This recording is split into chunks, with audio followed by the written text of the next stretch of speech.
எல்லோருக்கும் பொதுவான வல்ல இறைவனின் சாந்தியும் சமாதானம் நம் அனைவர் மீதும் உண்டாவதாக என்ற சிறு பிரார்த்தனையுடன் இன்று மீண்டும் உங்களை சந்திக்கின்றேன். இந்த காணொளியிலே முக்கியமான 2 விடயங்களை உங்கள் கவனத்துக்கு கொண்டு வருகின்றேன். அதில் ஒன்று, இந்த மாதத்துக்கான புத்தள மாநகர சபையின் வருமானமாக 7,5 கோடி ரூபாய்கள் வருமானமாக பெறப்பட்டதாக கௌரவ மேயர் அவர்கள் ரின்ஷாத் அகமது அவர்கள் சமூக வலைத்தளங்களிலே கூறிய ஒரு விடயம் தொடர்பாகவும், அது தொடர்பாக இரட்டைக்குடி கட்சியை பிரதிநிதித்துவப்படுத்தும் அதன் முகவராக செயல்படும், அந்த கட்சியின் முகவராக செயல்படும், புத்தள முகவராக செயல்படும் இசாம் மரைக்கார் என்றவர் இன்று அதை பற்றி என்ன சொல்கின்றார் என்ற ஒரு விடயமும், அதற்கடுத்தால் போல நான் 3 நாட்களுக்கு முன்னால் இங்கே அந்த கட்சியின் ஒரு உறுப்பினராக இப்பொழுது புதிதாக மாநகர சபையிலே பதவியேற்றுள்ள அசாத் மாஸ்டரின் கல்வித்தொகை தொடர்பாக சில பல கேள்விகளை அங்கே எழுப்பியிருந்தேன். இதுவரை அதற்கு அவர்கள் மௌனம் காட்டுகின்றார்கள், ஏனோ தெரியவில்லை. அதற்கிடையில் தான் மாநகர சபை முதல்வரை கொச்சைப்படுத்தும் விதமாக இந்த இரட்டை கொடியின் முகவர்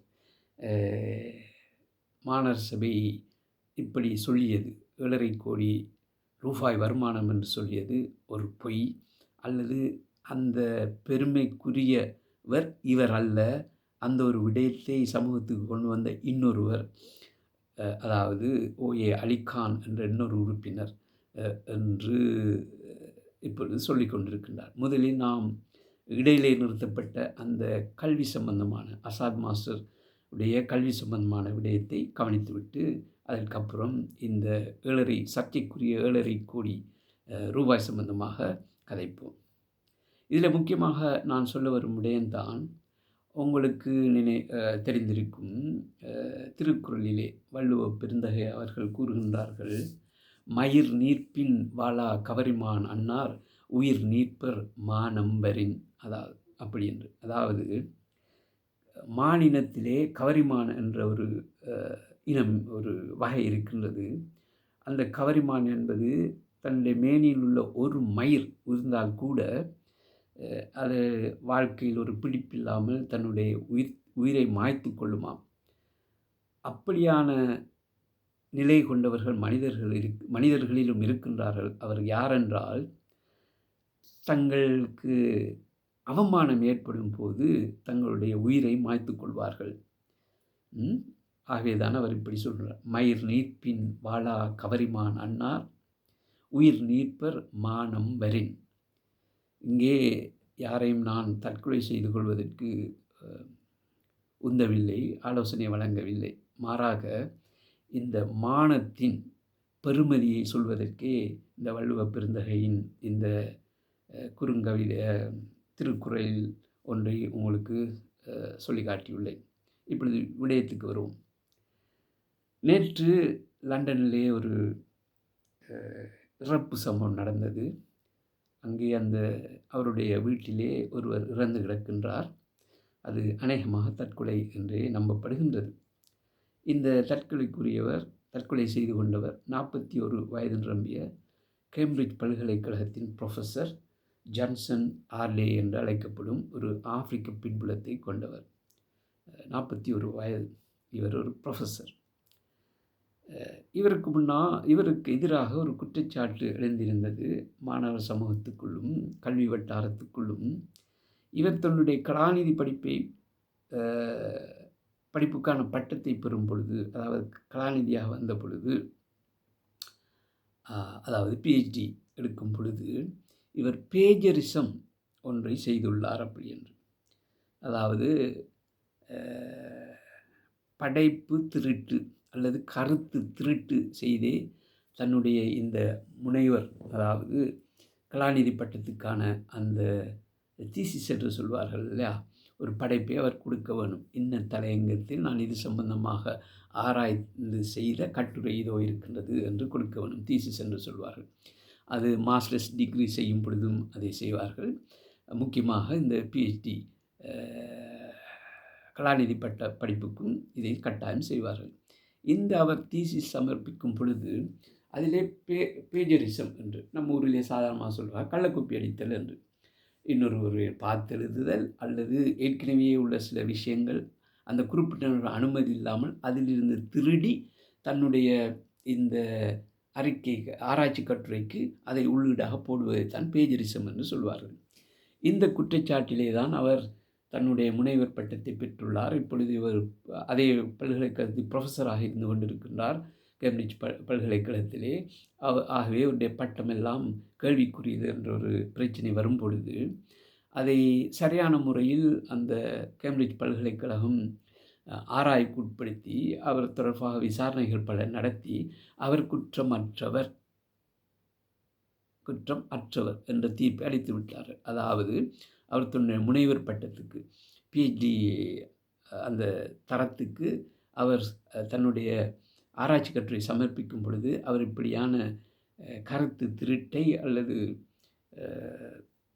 செய்யவில்லை, பிளேஜரிசம் செய்யவில்லை என்று உறுதி கூறிவிட்டார்கள். இருந்த பொழுதிலும் கடந்த 2 நாட்களாக அல்லது 3 நாட்களாக அவருக்கு எதிராக தேசிய மட்டத்திலே 188 தனி கட்டுரைகள் இவரை பற்றி வெளியாகியிருக்கின்றன. 188. அதில் பல கோணத்திலும் இவர் பிளேஜரிசம், இந்த படைப்பு திருட்டை செய்தே இருக்கின்றார் என்றும், இந்த பல்கலைக்கழகம் ஒரு பக்கசார்பாக நடக்கின்றது என்ற ஒரு குற்றச்சாட்டில் அவருக்கு மன உளைச்சலை ஏற்படுத்தி இருக்கின்றார்கள். இங்கே நான் சொல்ல வருவது, இந்த ஜெய்சன் ஆர்டே என்பவர் சரியானவரா பிழையானவரா என்பதல்ல. இப்படி ஒரு சம்பவம் நடந்துள்ளது. தன்னுடைய மானத்துக்கு ஒரு மானம் தொடர்பாக ஒரு கேள்வி வரும் பொழுது அதை எதிர்கொள்ள முடியாமல் அவர் இந்த முடிவுக்கு சென்றுள்ளார். ஆனால் அதே நேரத்தில் புத்தள மாநகர சபையிலே இப்படி ஒரு விடயம் முன்வைக்கப்பட்டுள்ளது. அதாவது நான் தான் இந்த விடயத்தை இங்கே கொண்டு வந்துள்ளேன். 3 நாளைக்கு முன்னால் இந்த மாநகர சபை உறுப்பினர் அசாத் அவர்களின் கல்வி நிலை தொடர்பாகவே அந்த என்னுடைய கரிசனை இருந்தது. இதுவரை அவரோ அல்லது அவருடைய கட்சி தலைவர் என்று சொல்லிக்கொள்ளும் இந்த இரட்டைக்குடியின் புத்தள முகவரோ அதை பற்றி வாயே திறக்கவில்லை. இவர்கள் கல்வியை கொடுக்கும் முக்கியத்துவம் இவ்வளவுதான். இவர்கள் இந்த சமூகத்துக்காக காட்டு வரும் முன்மாதிரி இவ்வளவுதான். இவர்களுக்கும் கல்விக்கும் ஏதாவது தொடர்பு இருக்கின்றதா என்று பார்த்தால் இல்லை என்று தான் சொல்ல வேணும். அப்படியான ஒரு மிகவும் கேவலமான முறையில் இவர்கள் நடந்து கொள்வது மாத்திரமல்ல, இந்த விடயத்தை மறைப்பதற்காக இன்னொரு பொய்யை கட்டவிழ்த்து விட்டிருக்கின்றார் இந்த இரட்டைக்குடியின் புத்தள முகவர் இசாம் மரிக்கார் அவர்கள். அதை சரியாக நான் அணுகுவதற்கு முன்னால் மீண்டும் இந்த கல்வி சம்பந்தமான விடயத்தை சொல்லிக் கொள்கின்றேன். அதாவது முனைவர் பட்டத்துக்கு கலாநிதி பட்டம் பெறுவதற்கு ஒருவர் கட்டாயமாக ஆராய்ச்சி கட்டுரை சமர்ப்பிக்கவே வேண்டும். ஏதாவது ஒரு தலைப்பில், எந்த தலைப்பில் அவர் எந்த பாடநெறியில் ஒரு கலாநிதி பட்டத்தை பெற விரும்புகிறார்களோ அந்த பாடநெறி தொடர்பாக ஒரு ஆராய்ச்சி கட்டுரை சமர்ப்பிக்க வேண்டும். அந்த ஆராய்ச்சி கட்டுரை அவரை கண்காணிக்கும், அவருடைய விடயங்களுக்கு பொறுப்பாக இருக்கும் ஒரு ப்ரொஃபஸரினால் பல முறை திருத்தப்படும். அவர் நேரடியாக வந்து திருத்த மாட்டார். இது உங்களுக்கு என்னென்ன பிழைகள் இருக்கின்றது, இப்படியான பிரச்சனை இருக்கின்றது, இதை பற்றி உங்களுடைய 2வது கருத்தை நீங்கள் திருப்பி எழுதுங்கள் அப்படின்னு பல முறை அதை திருத்துவார்கள். நான் இதை அனுபவ ரீதியாக சொல்கின்றேன். இதுதான் சாதாரண விடயம். இருந்த பொழுதும் நேரடி அனுபவம் சொல்கின்றேன். நேரடி அனுபவம் என்பது என்னுடைய நேரடியான பங்கு பெற்றது இல்லை. நான் கலாநிதி அல்ல. இவன்தோ நான் ஒரு பொருளாதாரத்தில் எக்கனாமிக்ஸில் ஒரு ஸ்பெஷல் டிகிரியில் கிளாஸ் பெற்றுள்ளேன். அதே போல் சட்டத்துறையிலும் எனக்கு டிகிரி உள்ளது. தொழில் ரீதியாக நான் ஒரு சட்டத்தின் ஞாபகம் இருக்கின்றேன், அது உங்களுக்கு தெரியும். ஆனால் எனக்கு எப்படி நேரடி அனுபவம் இந்த கலாநிதி பட்டத்தில் செய்யப்படும் இந்த தீசிஸ் சம்பந்தமாக, ஆராய்ச்சி விடயம் சம்பந்தமாக அறிவிருப்பதென்றால், என் வீட்டிலே 2 கலாநிதிகள் இருக்கின்றார்கள். என்னுடைய மூத்த புதல்வி, அவர் விஞ்ஞான துறையிலே கலாநிதி பட்டம் பெற்றவர். அவர் இந்த தீசிஸை, அவருடைய ஆராய்ச்சி கட்டுரை சமர்ப்பிக்கும் பொழுது இப்படி நடந்தது. அதாவது பலமுறை அவர்கள் திருத்துவார்கள். அதன் பிறகு இதுதான் என்னுடைய கடைசி ஆக்கம், இந்த ஆராய்ச்சி கட்டுரை தான் என்னுடைய கடைசி ஆக்கம். இதை நீங்கள் அவருடைய துறைக்கு பல ஜேர்னல்கள் உண்டு. ஒரு வெளியிடும் புத்தகங்கள், மேகசின் மாதிரி. அதிலே வெளியிடுவதற்கு அது உலகத்தில் எந்த பகுதியில் இருந்து அதை தேடினாலும் அங்கே வரும். அந்த புத்தகத்தில் நீங்கள் இதை பதிவிடலாம் என்ற அமைப்பிலே இது என்னுடைய கடைசி ஆராய்ச்சி, முற்றுமுழுதான ஆராய்ச்சி இதோ என்று கொடுப்பார்கள். அதன் பிறகு அதை பல்கலைக்கழகத்தை சேர்ந்த ஒருவரும் அல்லது பல்கலைக்கழகத்தை சேர்ந்த இருவரும் வெளி பல்கலைக்கழகத்தை சேர்ந்த ஒருவருமாக 3 ப்ரொஃபஸர்கள், பேராசிரியர்கள் இவரை டிஃபெண்ட் செய்ய வைப்பார்கள். அதாவது உம்முடைய இந்த ஆராய்ச்சி கட்டுரை இதில் உள்ள தர்க்க நியாயங்கள் இதுதான், எங்களுடைய கேள்விக்கு நீங்கள் முன்வைக்கும் தர்க்க நியாயங்கள் இதுதான் என்று டிஃபெண்ட் செய்ய வேண்டும். இலங்கையிலே அதை வைவா என்று சொல்வார்கள். எது எப்படி இருந்தாலும் நீங்கள் எழுதிய அந்த ஆராய்ச்சி கட்டுரையை நீங்கள் சரியாக அவர்களுக்கு முன்னால் சமர்ப்பிக்க வேண்டும். அவர்கள் கேட்கும் கேள்விகளுக்கெல்லாம் எந்தவித பிரச்சனைகளுமின்றி அதை சரியாக நிரூபித்த உடனேயே அவர்கள் இவர் இந்த கலாநிதி பட்டத்துக்கு தகுதியானவரா என்று உடனே அறிவித்து விடுவார்கள். அதன் பிறகு அவர் ஒஃபிஷியலாக சட்ட ரீதியாக பல்கலைக்கழகம் மூலமாக அதை அறிவித்து அவர்களுடைய ஜேர்னலிலும் அறிவித்து விடுவார்கள். அதன் பிறகு இந்த ஆராய்ச்சி கட்டுரையானது அந்த குறிப்பிட்ட பல்கலைக்கழகத்தின் லைப்ரரியிலே இருக்கும். இவருக்கும் ஒரு பிரதியை கொடுப்பார்கள். அதன் பிறகு அதை இந்த துறை சம்பந்தமான ஜேர்னலிலே அவர்கள் வெளியிட்டு விடுவார்கள்.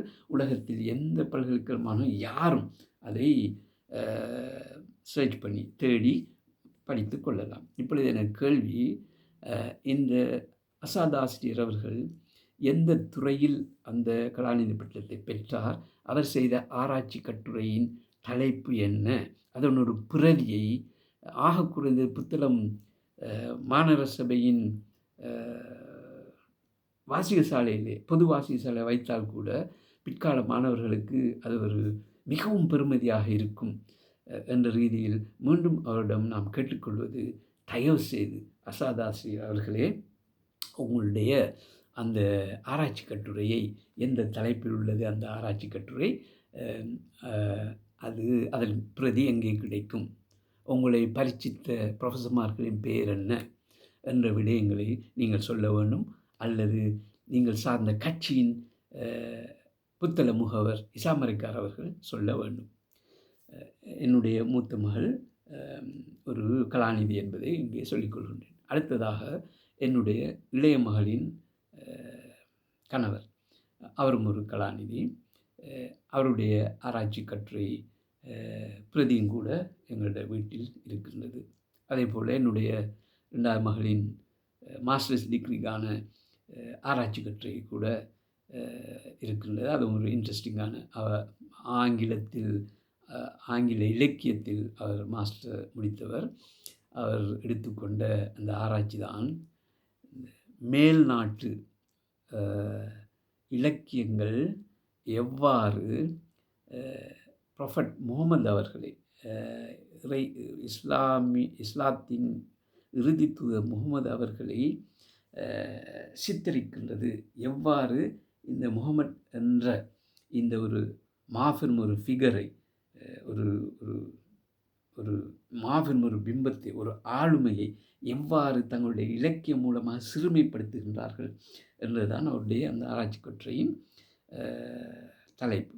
அதாவது என்னுடைய 2வது மகளின் ரைட். இது ஏன் சொல்கின்றேன் என்றால், மாஸ்டர் டிகிரி செய்வதற்கோ, அதாவது முதுமானி பட்டப்படிப்பை செய்வதற்கோ, அல்லது கலாநிதி பட்டப்படிப்பை செய்வதற்கோ இந்த ஆராய்ச்சி கட்டுரை என்பது மிக மிக முக்கியம். இந்த வகையில் எங்களுடைய அசாத் ஆசிரியர்கள் தான் எந்த துறையில் இந்த ஆராய்ச்சி கட்டுரை செய்தேன், எந்த காலத்தில் சமர்ப்பித்தேன், அவருக்கான சூப்பர்வைசர் என்று சொல்லப்படும் அந்த அவருடைய விடயங்களை கண்காணித்த ப்ரொஃபஸர்மார்கள் யார் என்று தெரியப்படுத்த வேண்டும். இல்லாவிட்டால் நான் ஏற்கனவே கூறியது போல வெளிப்படைத்தன்மையற்ற பொறுப்புக்கூறல் என்ற விடயத்தை புறந்தள்ளி யாரும் அரசியல் செய்ய முடியாது. அது ஒரு நல்ல வழிகாட்டி அல்ல. அது மாத்திரமல்ல, நான் சென்ற 3 நாட்களுக்கு முன்னால் நான் வெளியாகிய இந்த காணொளிக்கு என்னுடைய இன்பாக்ஸில், அதாவது உட்பட்டிக்குள் நியாயமான பின்னூட்டங்கள் வந்து கொண்டிருந்தன. அதிலே ஒன்று மிகவும் முக்கியமானது. அது நான் நினைக்கின்றேன், இந்த இரட்டை கொடி கட்சியின் ஒரு ஆதரவாளர் என்று அவர் மிகவும் காரசாரமாக அதை பேசியிருந்தார். நீங்கள் ஒரு தனி மனிதனின் மாமிசத்தை புசிக்கின்றீர்கள், அவரை பற்றி கதைப்பதற்கு உங்களுக்கு எந்த அதிகாரமும் இல்லை, அப்படி என்ற முறையில் சொல்லியிருந்தார். அதற்கு நான் விளக்கங்கள் கொடுத்திருக்கின்றேன். இங்கே அதை பற்றி சொல்வதற்கான தேவை இருக்குமோ தெரியவில்லை. இருந்தாலும் ஓரிரு வரிகளில் சொல்லிவிடுகின்றேன். ஒரு இறைத்தூதர் முகமது அவர்களின் நடைமுறை வாழ்க்கையிலே ஒரு விடயத்தை சொன்னார்கள். ஒருவர் புறம் பேசுவது என்பது, மற்றவரை பற்றி புறம் பேசினால் அவர் தன்னுடைய சகோதரின் மாமிசத்தை உண்பதற்கு நிகரான செயல் அது என்ற மாதிரி அவர் சொல்லியிருந்தார். உண்மையில் அது அப்படித்தான். புறம் என்பது இல்லாத ஒன்றை இட்டு கட்டி அந்த குறிப்பிட்ட நபரை இழிவுபடுத்துவதற்காக சொல்லப்படும் ஒரு விடயம். இங்கே யாருமே புறம் பேசவில்லை. அசாத் ஆசிரியர் அவர்கள் பொய்யோ உண்மையோ தன்னுடைய பேருக்கு முன்னால் கலாநிதி என்று பேர் போட்டுள்ளார். அதே போல் இந்த இரட்டை கொடியின் புத்தள முகவர், முன்னே நாள் புத்தள பாராளுமன்ற உறுப்பினர் அலிசப்துர் ரஹீம் அவர்களின் கல்வித்தகமை கேள்விக்குட்படுத்தி சமூக வலைத்தில் விட்டிருந்தார். அதே விடயத்தில் தான் நாங்கள் இங்கே செய்கின்றோம். யாரொருவர் தன்னை இது என்று சொல்கின்றார்களோ அதை நாம் கேள்விக்குட்படுத்த வேண்டும். ஒருவர் தான் ஒரு வைத்தியர் என்று போட்டுவிட்டு வைத்தியம் பார்க்க முடியாது, ஆபத்தானவர் அவர். அல்லது ஒருவர் நான் ஒரு சட்டத்திரணி என்று கருப்பு கோட்டையை போட்டுக்கொண்டு நீதிமன்றம் செல்ல முடியாது, அவர் சமூகத்துக்கு ஆபத்தானவர். அல்லது ஒருவர் நான் என்ஜினியர் என்று சொல்லிக்கொண்டு சில பல வேலைகள் தனக்கு சம்பந்தமே இல்லாத வேலைகள் செய்ய முடியாது. நான் ஆசிரியர் என்று சொல்லிக்கொண்டு ஒன்றுமே தெரியாமல் பிள்ளைகளுக்கு படிப்பிக்க முடியாது. ஆகவே இதுக்கெல்லாம் ஒரு பொறுப்பு உண்டு. அந்த நான் இன்னது என்று சொல்பவர்களுக்கு தான் அதுதானா என்பதை நிரூபிப்பதற்கான தார்மீக கடமை ஒன்று உள்ளது. அதை இங்கே செய்ய தவறும் பொழுது அதை நாங்கள் கேள்விக்கு உட்படுத்தும் பொழுது அது புறம் பேசுவதாகவோ மாமிசத்தை ஒரு பிறரின் மாமிசத்தை உண்பதற்கு சமமான ஒரு விடயம் அல்ல என்ற சிறு விடயத்தை அவருக்கு சொல்லியுள்ளேன். அது ஒரு பக்கம் இருக்க, இந்த ஆசிரியர் சார்பாக நிறைய பல விடயங்கள் அங்கே வந்து கொண்டிருக்கின்றன. ஒரு குறிப்பிட்ட விடயத்தை இங்கே சொல்லிவிட்டு நாம் அடுத்த விடயத்துக்கு போவோம். அதாவது இன்று புத்தளம் சைரா தேசிய பாடசாலையில் இந்த ஆசிரியர் கடமையாற்றி கொண்டிருக்கிற அசாத் ஆசிரியர்கள், அந்த பாடசாலையின் அதிபரை இவர் வற்புறுத்தி தன்னை டாக்டர் அசாத் என்று அழைக்க வேண்டும், என்னை அசாத் மாஸ்டர் என்று கூப்பிடக்கூடாது என்று மிகவும் பிடிவாதமாக இருந்து அந்த அதிபரையும் தன்னுடைய இந்த விருப்பத்தை பூர்த்தி செய்து கொண்டுள்ளார். உண்மையிலேயே அந்த அதிபரை பார்த்து எனக்கு மிகவும் கவலையாக உள்ளது. அதிபர் என்பவர் 4 விடயங்களை தெரிந்தவராக இருக்க வேண்டும். அவரும் எதிர்கால சந்ததிக்கும் அங்குள்ள ஏனைய ஆசிரியர்களுக்கு ஒரு முன்மாதிரியாக இருக்க வேண்டும். ஆகவே இந்த விடயம் தொடர்பாக அவர் நிச்சயமாக ஆசாத் மாஸ்டரிடம் இந்த கேள்விகளை கேட்டு அதன் பிறகு அவர் உண்மையான எல்லா விடயத்தையும் சமர்ப்பிப்பாரேயானால் அவரை கண்ணியத்துடன் கலாநிதி ஆசாத் அவர்கள், டாக்டர் ஆசாத் அவர்கள் என்று கூப்பிடுவது எந்த பிரச்சனையும் இல்லை. அதைத்தான் நாங்களும் விரும்புகின்றோம். நாங்களும் அவ்வாறே அவரை அழைப்போம். அவர் அதை செய்யாத வரையில் அவர் சந்தேகத்துக்குரியவர். அவர் மக்களுக்கு பொய் சொல்கின்றார். அதுவும் இப்பொழுது ஒரு அரசியல் அதிகாரத்தை வைத்துக்கொண்டு இன்னும் அவர் மக்களை ஒரு இருளுக்குள் வைக்க முயற்சிக்கின்றார் என்று கூறிக்கொண்டு இப்பொழுது மாநகர சபையின் வருமானம் தொடர்பான ஒரு விடயத்துக்கு வருவோம். நான் சென்ற முறை இந்த மாநகர சபை புத்தளம் நகர் மாநகர சபை தரம் உயர்த்தப்பட்டு அதற்கான தேர்தல் நடக்கும் பொழுது பல சமூக தளங்களில் அதை பற்றி பேசியிருந்தேன். இந்த மாநகர சபைக்கு அல்லது அதுக்கு முன்னால் உள்ள நகர சபைக்கு அல்லது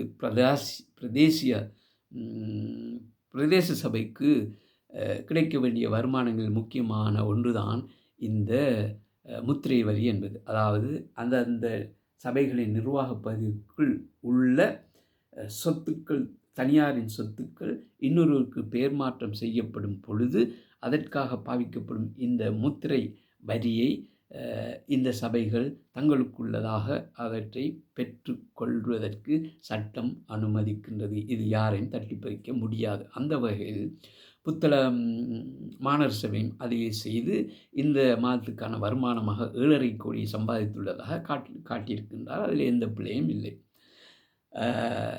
முனிசிபல் கவுன்சில் ஆர்டினன்ஸ், அதாவது மாநகர சபை கட்டளை சட்டம் அல்லது அதை மாத்திரம் இப்பொழுது கதைப்போம். அதில் பிரிவு மாநகர சபை கட்டளை சட்டத்தின் பிரிவு 185 உபப்பிரிவு 2 உபப்பிரிவு சி ஈனா சி இது மிக தெளிவாக சொல்கின்றது. அதன் 2வது அட்டவணை சொல்கின்றது. 2வது அட்டவணையின் 3A பகுதியில் சொல்கின்றது, இந்த முழு முத்திரை வரியையும் இந்த வரியையும் இந்த மாநகர சபைக்கு உரியது. அது அவர்களுடைய வருமானத்தின் ஒரு மூலம் என்று. அதே போல் இந்த முத்திரை வரிக்கான தனி சட்டம் உண்டு. அதற்கு ஸ்டாம்ப் ஆர்டினன்ஸ் என்று சொல்வார்கள், கட்டளை சட்டம். அதன் மிக தெளிவாக சொல்கின்றது. அது சொல்கின்றது, மொத்தமாக ஸ்டாம்ப் டியூட்டி நகரசபை நிர்வாகத்துக்குள் அல்லது மாநகர சபை நிர்வாகத்துக்குள் அல்லது பிரதேச நிர்வாகத்துக்கு உரியது. அதில் யாரும் கையளிக்க முடியாது என்று சொல்கின்றது. அதே போல் நம்ம நாட்டின் அதி உச்ச சட்டமான அரசியலமைப்பின் 13வது திருத்தத்தின் 9வது அட்டவணையும் இதை பற்றி கூறுகின்றது.